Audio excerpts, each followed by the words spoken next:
بیلا اور بطول کو پیچھے کا کمرہ دے رکھا ہے۔ اکثر گاہک جب ادھر منہ دھونے کے لیے جاتے ہیں تو بیلا اور بطول پھٹی پھٹی نگاہوں سے انہیں دیکھنے لگ جاتی ہیں۔ جو کچھ ان کی نگاہیں کہتی ہیں، میرا یہ خط بھی وہی کہتا ہے۔ اگر وہ میرے پاس اس وقت نہ ہوتی تو یہ گنہگار بندی آپ کی خدمت میں یوں گستاخی نہ کرتی۔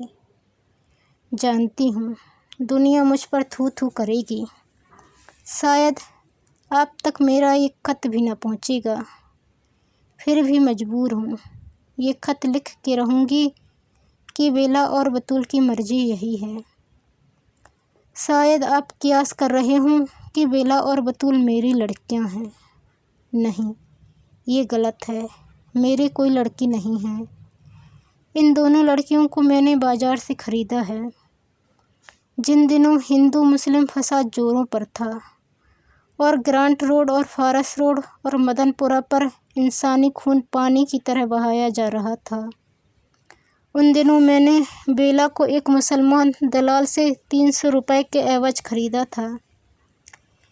یہ مسلمان دلال اس لڑکی کو دلی سے لایا تھا جہاں بیلا کے ماں باپ رہتے تھے۔ بیلا کے ماں باپ راولپنڈی میں راجہ بازار کے عقب میں پنچ ہاؤس کے سامنے کی گلی میں رہتے تھے۔ متوسط طبقے کا گھرانہ تھا، شرافت اور سادگی گھٹی میں پڑی تھی۔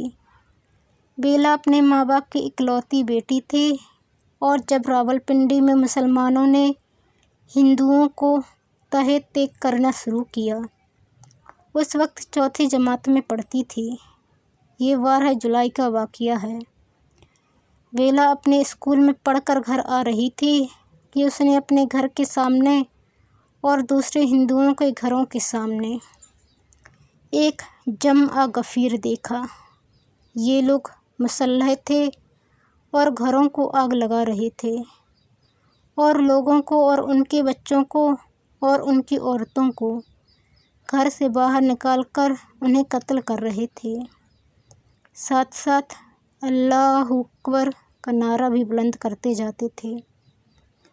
بیلا نے اپنی آنکھوں سے اپنے باپ کو قتل ہوتے ہوئے دیکھا، پھر اس نے اپنی آنکھوں سے اپنی ماں کو دم توڑتے ہوئے دیکھا۔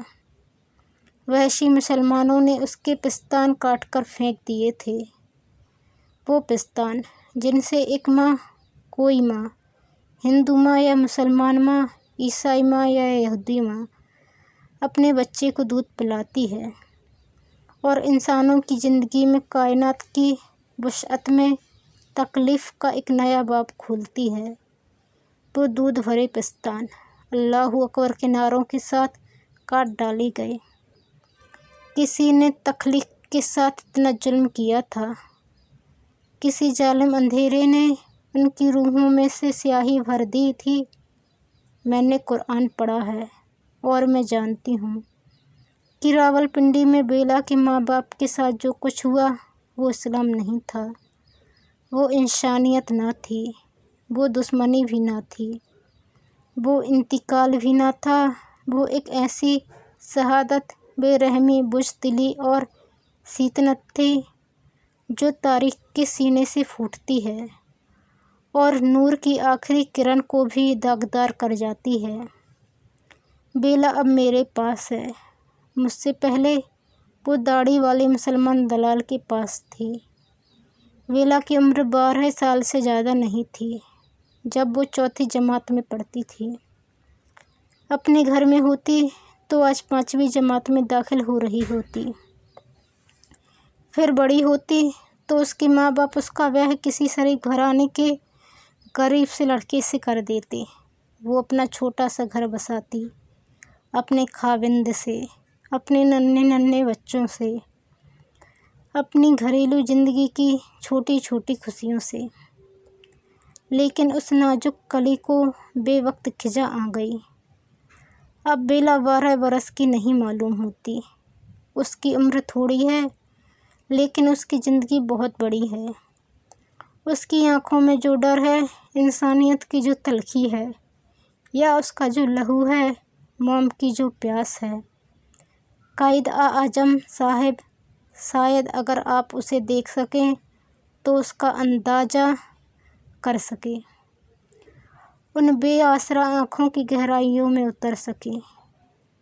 آپ تو شریف آدمی ہیں، آپ نے شریف گھرانے کی معصوم لڑکیوں کو دیکھا ہوگا، ہندو لڑکیوں کو، مسلمان لڑکیوں کو۔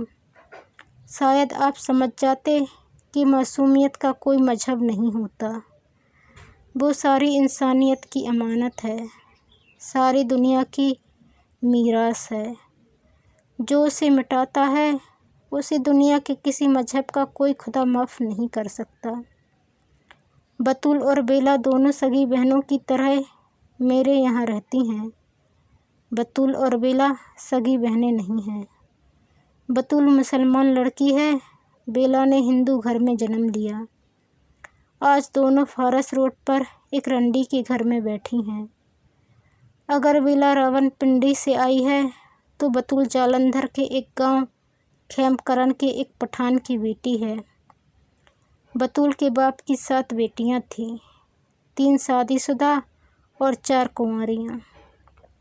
بطول کا باپ کھیم کرن میں ایک معمولی کاشتکار تھا، غریب پٹھان لیکن غیور پٹھان، جو دیوں سے کھیم کرن میں آ کے بس گیا تھا۔ جاٹوں کے اس گاؤں میں یہی 3-4 گھر پٹھانوں کے تھے۔ یہ لوگ جس حلس و آستی سے رہتے تھے، شاید اس کا اندازہ پنڈت جی آپ کو اس امر سے ہوگا کہ مسلمان ہونے پر بھی ان لوگوں کو اپنے گاؤں میں مسجد بنانے کی اجازت نہ تھی۔ یہ لوگ گھر میں چپ چاپ اپنی نماز ادا کرتے۔ صدیوں سے جب سے مہاراجہ رنجیت سنگھ نے انان حکومت سنبھالی تھی، کسی مومن نے اس گاؤں میں اذان نہ دی تھی۔ ان کا دل عرفان سے روشن تھا، لیکن دنیاوی مجبوریاں اس قدر شدید تھیں اور پھر رواداری کا خیال اس قدر غالب تھا کہ لب با کرنے کی ہمت نہ ہوتی تھی۔ بطول اپنے باپ کی چہیتی لڑکی تھی، 7 میں سب سے چھوٹی، سب سے پیاری، سب سے حسین۔ بطول اس قدر حسین ہے کہ ہاتھ لگانے سے میلی ہوتی ہے۔ پنڈت جی، آپ تو خود کشمیری النسل ہیں اور فنکار ہو کر یہ بھی جانتے ہیں کہ خوبصورتی کسے کہتے ہیں۔ یہ خوبصورتی آج میری گندگی کے ڈھیر میں گڑمڑ ہو کر اس طرح پڑی ہے کہ اس کا پرکھ کرنے والا کوئی شریف آدمی اب مشکل سے ملے گا۔ اس گندگی میں گلے سڑے، مار داڑھی، گھن مونچھوں والے ٹھیکیدار، ناپاک نگاہوں والے 4 بازاری ہی نظر آتے ہیں۔ بطول بالکل ان پڑھ ہے، اس نے صرف جناح صاحب کا نام سنا ہے۔ پاکستان کو ایک اچھا تماشا سمجھ کر اس کے نعرے لگائے تھے، جیسے 3-4 برس کے ننھے بچے گھر میں انقلاب زندہ باد کرتے پھرتے ہیں۔ 11 برس ہی کو تو وہ ہے ان پڑھ بطول۔ وہ چند دن ہی ہوئے میرے پاس آئی ہے۔ ایک ہندو دلال اسے میرے پاس لایا تھا، میں نے اسے 500 روپے میں خرید لیا۔ اس سے پہلے وہ کہاں تھی یہ میں نہیں کہہ سکتی۔ ہاں، لیڈی ڈاکٹر نے مجھ سے بہت کچھ کہا ہے کہ اگر آپ اسے سن لیں تو شاید پاگل ہو جائیں۔ بطول بھی اب نیم پاگل ہے۔ اس کے باپ کو جاٹوں نے اس بے دردی سے مارا ہے کہ ہندو تہذیب کے پچھلے 6000 برس کے چھلکے اتر گئے ہیں اور انسانی بربریت اپنے وحشی ننگے روپ میں سب کے سامنے آ گئی ہے۔ پہلے تو جاٹوں نے اس کی آنکھیں نکال لیں، پھر اس کے منہ میں پیشاب کیا، پھر اس کے حلق کو چیر کر اس کی یہ آنتیں تک نکال ڈالیں، پھر اس کی شادی شدہ بیٹیوں سے زبردستی منہ کالا کیا۔ اسی وقت ان کے باپ کی لاش کے سامنے ریحانہ، گلدستہ، مرجانہ، سوہن بیگم، ایک ایک کر کے وحشی انسان نے اپنے مندر کی مورتیوں کو ناپاک کیا۔ جس نے انہیں زندگی عطا کی، جس نے انہیں لوریاں سنائی تھیں، جس نے ان کے سامنے شرم اور عزت سے اور پاکیزگی سے سر جھکا دیا تھا، ان تمام بہنوں، بہوؤں اور ماؤں کے ساتھ جنا کیا۔ ہندو دھرم نے اپنی عزت کھو دی تھی، اپنی رواداری تباہ کر دی تھی، اپنی عظمت مٹا ڈالی تھی۔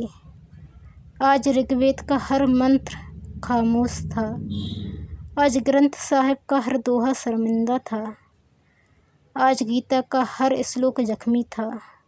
کون ہے جو میرے سامنے اجنتا کی مشوری کا نام لے سکتا ہے، اشوک کے کتبے سنا سکتا ہے، ایلورا کے صنم جادوں کے گن گا سکتا ہے، بطول کے بے بس بچے ہوئے ہونٹوں، اس کی باہوں پر وحشی درندوں کے دانتوں کے نشان، اور اس کی بھری ہوئی ٹانگوں کی ناہمواری میں تمہاری اجنتا کی موت ہے، تمہارے ایلورا کا جنازہ ہے، تمہاری تہذیب کا کفن ہے۔ آؤ آؤ میں تمہیں اس خوبصورتی کو دکھاؤں جو کبھی بطول تھی، اس متعفن لاش کو دکھاؤں جو آج بطول ہے۔ جذبے کی رو میں بہہ کر میں بہت کچھ کہہ گئی، شاید یہ سب مجھے نہ کہنا چاہیے تھا، شاید اس میں آپ کی سبکی ہے، شاید اس سے زیادہ ناگوار باتیں آپ سے اب تک کسی نے نہ کی ہوں، نہ سنائی ہوں گی، شاید آپ یہ سب کچھ نہیں کر سکتے، شاید تھوڑا بھی نہیں کر سکتے۔ پھر بھی ہمارے ملک میں آزادی آ گئی ہے، ہندوستان میں اور پاکستان میں، اور شاید ایک طوائف کو بھی اپنے رہنماؤں سے پوچھنے کا یہ حق ضرور ہے کہ اب بیلا اور بطول کا کیا ہوگا۔ بیلا اور بطول دو لڑکیاں ہیں، دو قومیں ہیں، دو تہذیبیں ہیں، دو مندر اور مسجد ہیں۔ بیلا اور بطول آج کل فارس روڈ پر ایک رنڈی کے یہاں رہتی ہیں، جو چینی حجام کی بغل میں اپنی دکان کا دھندا چلاتی ہے۔ بیلا اور بطول کو یہ دھندا پسند نہیں، میں نے انہیں خریدا ہے، میں چاہوں تو ان سے یہ کام لے سکتی ہوں، لیکن میں سوچتی ہوں میں یہ کام نہیں کروں گی جو راولپنڈی اور جالندھر نے ان سے کیا ہے۔ میں نے انہیں اب تک فارس روڈ کی دنیا سے الگ تھلگ رکھا ہے۔ پھر بھی جب میرے گاہک پچھلے کمرے میں جا کر اپنا منہ ہاتھ دھونے لگتے ہیں، اس وقت بیلا اور بطول کی نگاہیں مجھ سے کہنے لگتی ہیں، مجھے ان نگاہوں کی تاب نہیں، میں ٹھیک طرح سے ان کا سندیشہ بھی آپ تک نہیں پہنچا سکتی ہوں۔ آپ کیوں نہ خود ان نگاہوں کا پیغام پڑھ لیں۔ پنڈت جی میں چاہتی ہوں کہ آپ بطول کو اپنی بیٹی بنا لیں۔ جناح صاحب میں چاہتی ہوں کہ آپ بیلا کو اپنی درخت نیک اختر سمجھیں، ذرا ایک دفعہ انہیں اس فارس روڈ کے چنگل سے چھڑا کے اپنے گھر میں رکھیں اور ان لاکھوں روحوں کا نوحہ سنیے، یہ نوحہ جو نوکھالی سے راولپنڈی تلک اور بھرت پور سے راولپنڈی تک گونج رہا ہے۔ کیا صرف گورنمنٹ ہاؤس میں اس کی آواز سنائی نہیں دیتی؟ یہ آواز سنیں گے آپ کی مخلص، فارس روڈ کی ایک طوائف۔ دوستوں، یدی آپ چینل پر نئے آئے ہیں تو پلیز چینل کو سبسکرائب کر بیل آئیکن کو کلک کر لیں اور ویڈیو کو لائک اور شیئر کرنا نہ بھولیں۔ دھنیہ واد۔